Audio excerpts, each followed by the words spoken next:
last na lang to guys.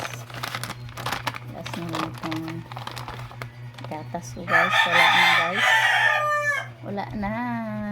Ito na lang guys. Ang last na gatas kong Anlin. Last na lang.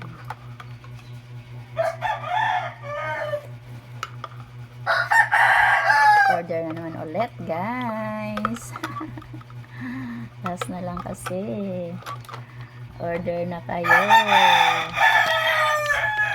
Last na lang tong sa akin guys. Ang Anlin ko guys. Last na lang. Order up tayo ulit.